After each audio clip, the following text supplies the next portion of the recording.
Hey people, if you haven't seen my previous video deep diving into the topic of personal finance, I recommend you stop this video and click the link in the top right corner around about now. Make sure you watch that one first, okay? Because this video will make a lot more sense afterwards. Essentially, I set myself a challenge to read 14 of the best personal finance books in 2 weeks using the app Blinkist, which helpfully breaks down books into 10 to 20 page summaries. Overall, the challenge was fun and really not that hard to achieve. Most importantly, it's allowed me to make significant progress in my financial literacy in a quick time frame. But as promised in that video, which, just warning, is a bit of a beast at 1 hour long, I said I'd record a follow-up with further reflections on what kind of actions I plan to take from the book's advice. After all, what's the point of reading all of these books to feel smart but not actually take any action that's going to have a noticeable impact on my life? So with that being said, let's get started, shall we? There are 13 actions in total, and I hope that you can perhaps also consider some of these actions as part of your financial growth. Also, please share what you've learned about personal finance so far. Are there any tips that you've picked up along the way? I'd be really glad to know. Anyway, action number 1. Invest a minimum of 15% of my income every month. After reading books like Total Money Makeover by Dave Ramsey and The Barefoot Investor by Scott Pape, I felt inspired to put more of my income into investments, more specifically, the stock market. Perhaps the biggest takeaway for me from these books was that investing is the best way to build wealth throughout your lifetime. Now, I should say that pretty much all of these personal finance authors recommend that you do 2 things before you start your investing journey. Number 1 is to pay off debt. I actually still have quite a lot of student debt that I will technically owe in due course, but because of the unique way that student debt is structured in my country, England, it's not really a proper debt. There aren't big interest rates like with other types of debt, and you don't have to start paying it back until you hit a certain income point. So a few years ago, me and my family made the decision to use that money that could have been used to pay off the debt and instead use it to buy an investment property that I could then rent out at a higher percentage of interest earned each month and receive a nice income from it. I'm super glad we made this decision because when we ran all of the financial calculations, it just made a lot more sense. And it's going to generate me more money in the long term than if I paid off that student debt straight away.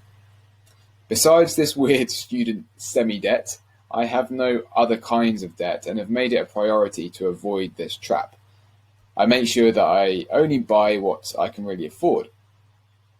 The second thing the authors of these personal finance books recommend you do before investing is to build an emergency savings fund.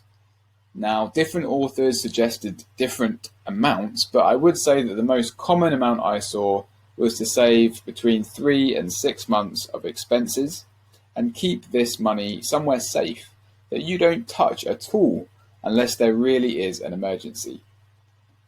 I'm fortunate that I already have more than 6 months worth of expenses saved up and have for a few years now. So I know that although my income isn't huge at the moment, due to going freelance relatively recently and being patient to gradually build my business, I can afford to invest more moving forward because of that nest egg of emergency funds that are safe in the bank.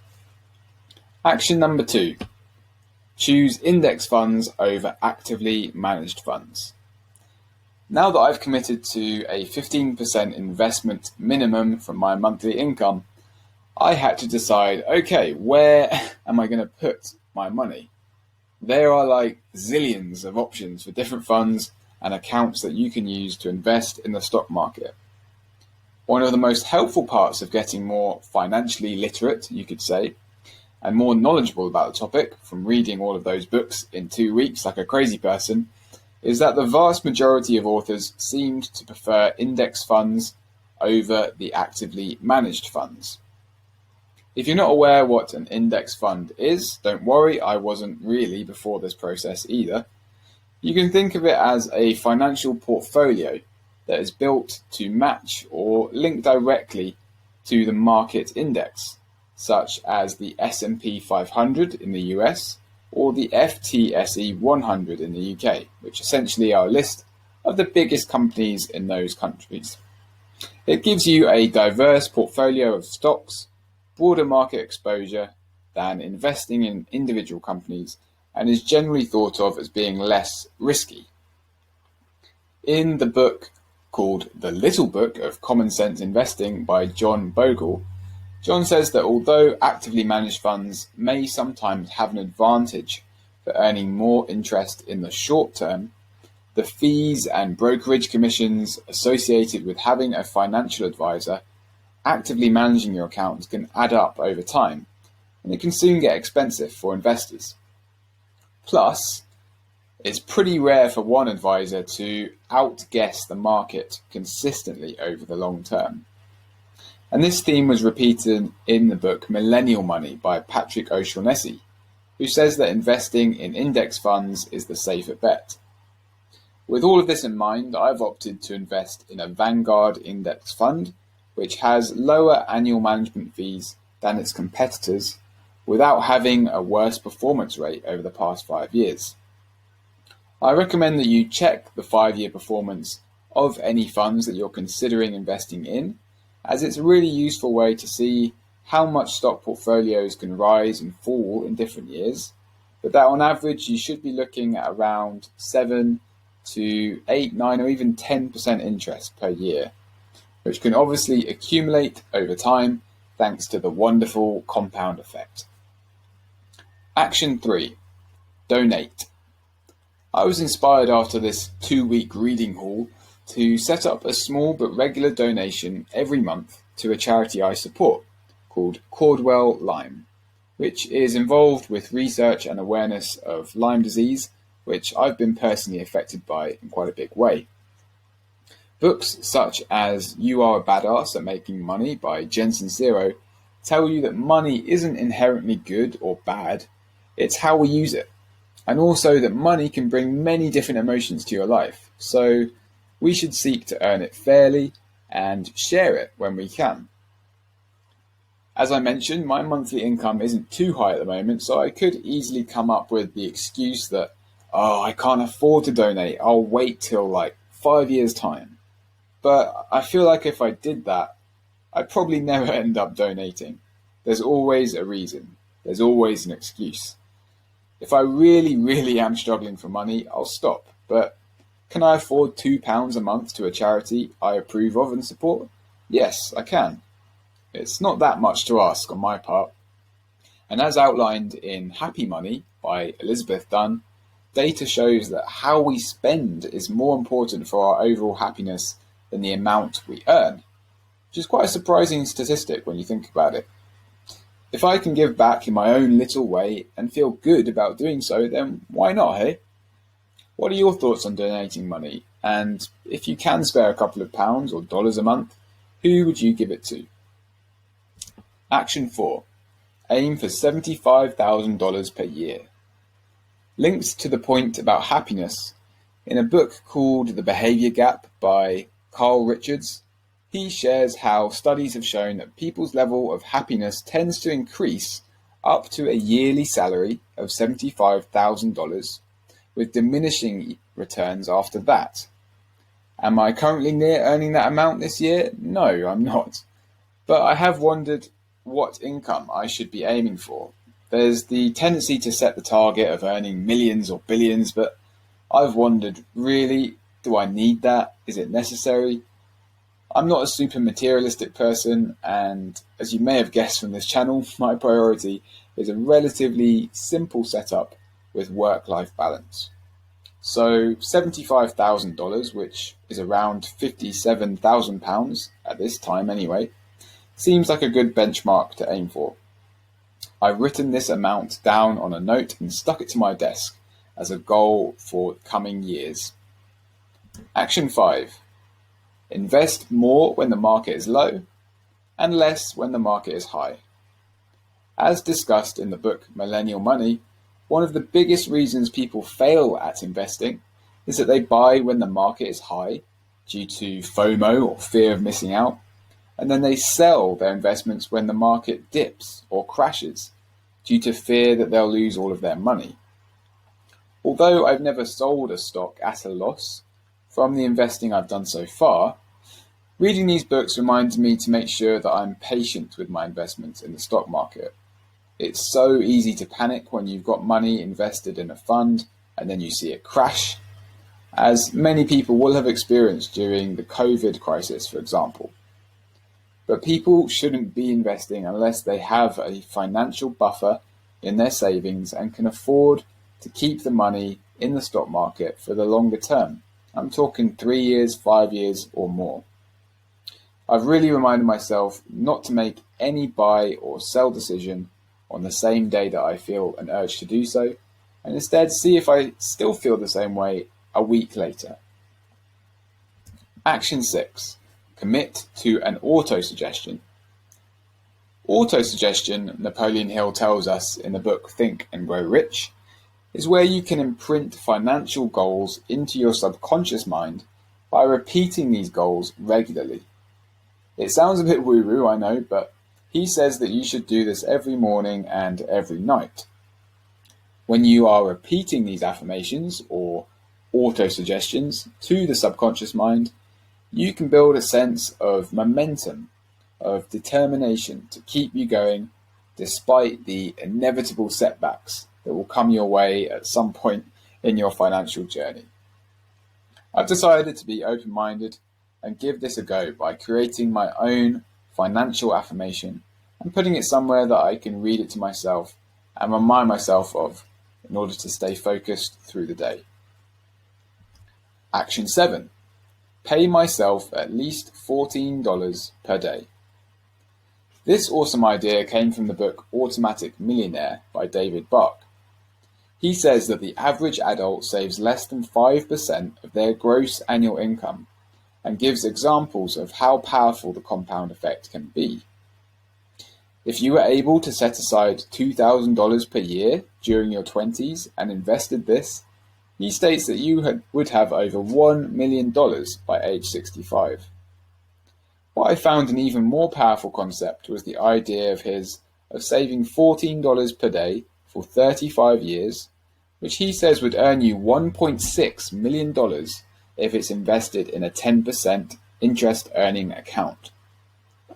Now, the average interest rate for the stock market in the UK is more like 7 to 8% from all I've read, so I've tweaked the numbers to suit me better, of what's more likely and realistic. I'm going to aim for a more ambitious $20 per day and presume that this will earn me 7.5% interest every year.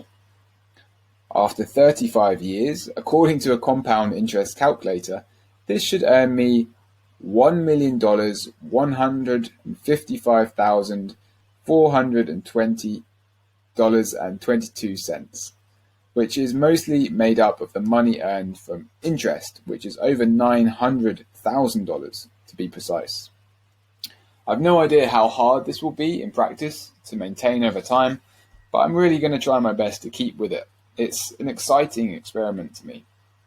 How much can you save right now to perhaps be invested once you have a financial buffer behind you? It doesn't have to be $20 or $14. You can always start smaller, but try and commit and do it for the long term. Action 8. Check my credit score. In the book I Will Teach You to Be Rich, the author Ramit Sethi explains how important your credit score is for getting loans like mortgages. He says that for someone with a good credit score, taking out a $200,000 mortgage would cost them $359,000 to pay off. Whereas for someone with a bad credit score, this would be even more to pay off, $430,000. Quite a big difference then, over $70,000. Ramit Sethi also shares how around 35% of our credit scores are based on evidence of repayment.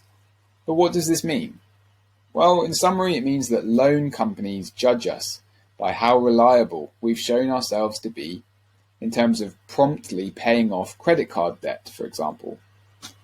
I'd much rather avoid credit cards completely. I think they're a nasty trap, but the reality is that they are vital if you want to build a credit history of paying for things using the card and then paying off the amount owed each month in full, which is known as repayment. Reading about this inspired me to check my credit score once again, as it had been around 5 years since I'd last done it.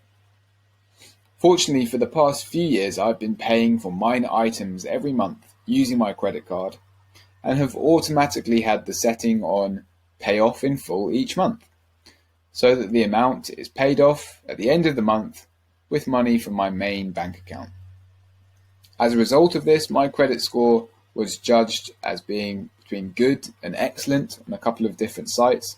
So this is good news if I ever want to apply or particularly need a mortgage. I definitely don't ever plan to get one of those giant 30-year mortgages that some people have. I think this is too risky and stressful to owe so much and be having to make repayments for so long. The author of Total Money Makeover, Dave Ramsey, recommends that 15-year mortgages are much better than 30-year mortgages. Yes, you'll be able to borrow less than you would with a 30-year mortgage, but my feeling is that this will be the less stressful option long term.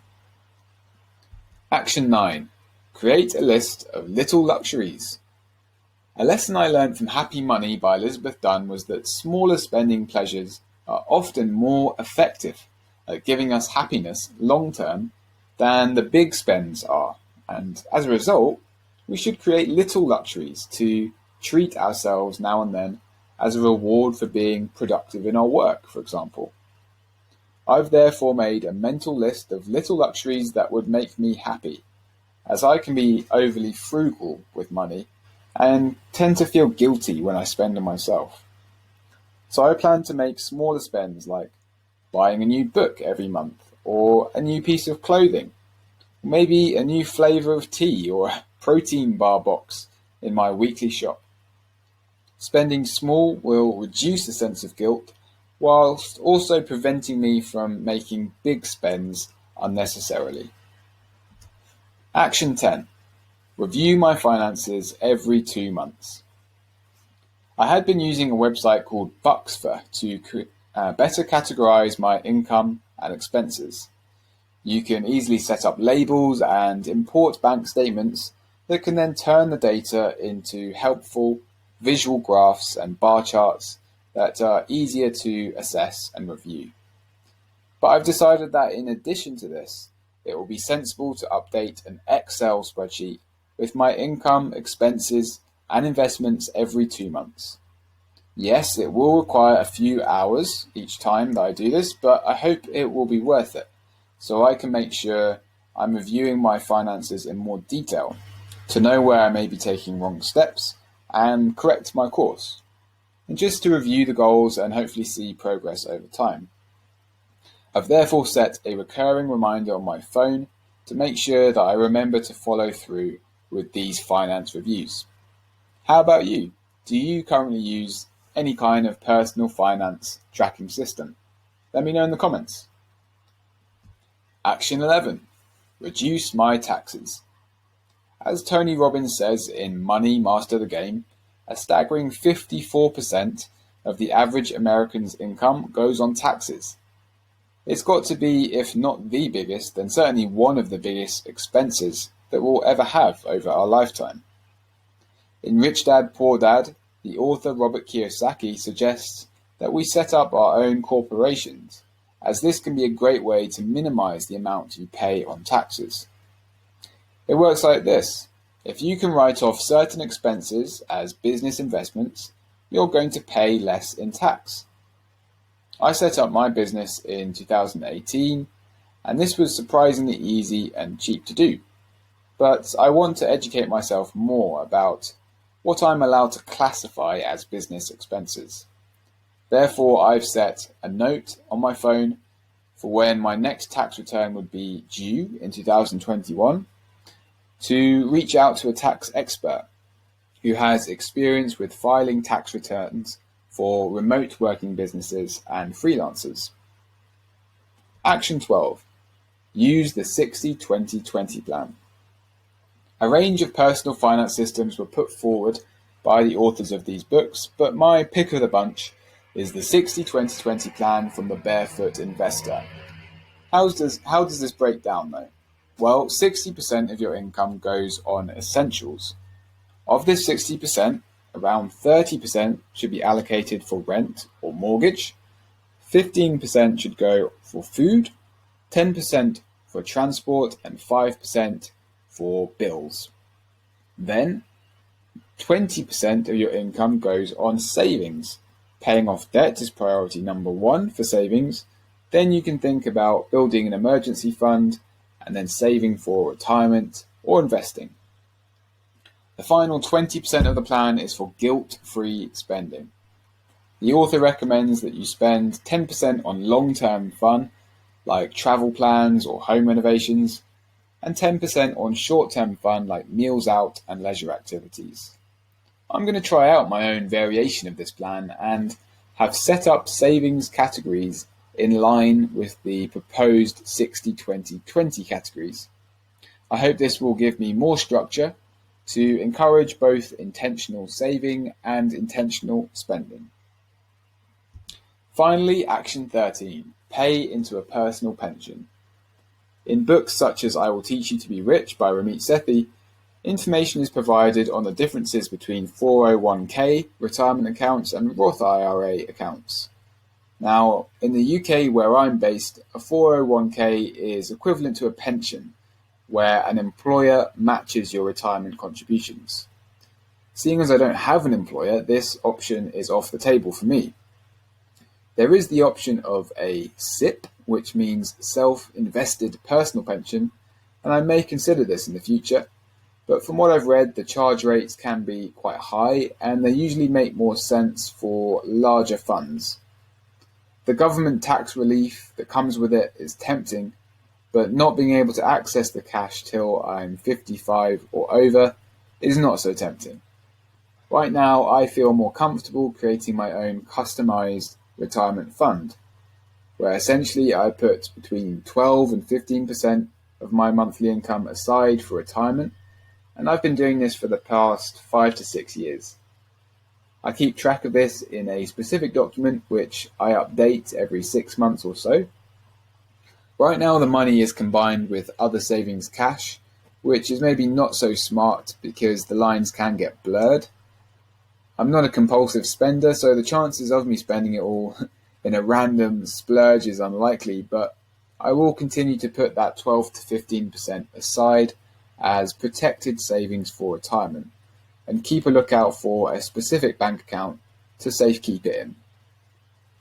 And that's it. 14 books on personal finance and 13 key actions for me to take. What do you think of the actions suggested? Do you agree or disagree with any of them? Let me know. Also, feel free to share your personal finance priorities right now. I'd love to open a discussion and support each other along the way. My plan is to review this again in around 6 months, see which actions I took, which worked well, and which maybe didn't work so well. Sound cool? Good, nice one. Now this channel is all about aiming for work-life balance, trying to strike the right balance of what I see as the 5 main pillars for quality of life, which are financial, mental, physical, social, and spiritual well-being. So feel free to subscribe if you like content on financial and general life well-being, but no problem at all if it's not your thing. Thanks so much for watching, fellow life wanderer. Bye for now.